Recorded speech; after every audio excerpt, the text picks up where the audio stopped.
ভয়াবহ দাবানলে পুড়ছে ইসরায়েল, জেরুজালেমে যাওয়ার রাস্তা বন্ধ। ইসরায়েলের কয়েকটি এলাকায় হঠাৎই ভয়াবহ দাবানলের সৃষ্টি হয়েছে।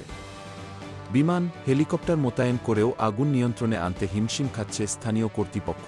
সংবাদ মাধ্যম টাইমস অব ইসরায়েল এক প্রতিবেদনে জানিয়েছে, ক্রমবর্ধমান তাপমাত্রা এবং তীব্র বাতাসের কারণে বেশ কয়েকটি জায়গায় বুধবার 23 এপ্রিল আগুন দ্রুত ছড়িয়ে পড়ে। পরিস্থিতি বিবেচনায় পুলিশ বেশ কয়েকটি কেন্দ্রীয় শহর খালি করে দিয়েছে।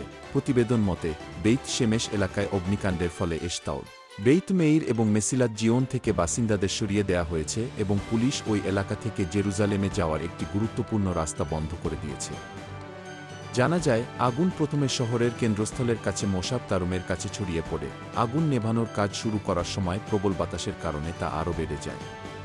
ফায়ার অ্যান্ড রেস্কিউ অথরিটির একজন মুখপাত্র টাইমস অব ইসরায়েলকে জানিয়েছেন, এ আগুনে 9 জন সামান্য আহত হয়েছেন, যার মধ্যে 7 জন দমকলকর্মী এবং 2 জন বেসামরিক ব্যক্তি রয়েছেন। অগ্নিনির্বাপন ও উদ্ধার কর্তৃপক্ষ আগুন নেভানোর জন্য 6টি জেলা থেকে অগ্নিনির্বাপকদের তালিকাভুক্ত করেছে এবং ইসরায়েলি প্রতিরক্ষা বাহিনী আইডিএফও আগুন নেভানোর কাজে যোগ দিয়েছে। বেইত শেমেশের উত্তরে দাবানল নেভাতে প্রায় 110টি অগ্নিনির্বাপক দল, 8টি অগ্নিনির্বাপক বিমান এবং একটি হেলিকপ্টার কাজ করছে। ডেস্ক রিপোর্ট, বিই নিউজ, ঢাকা।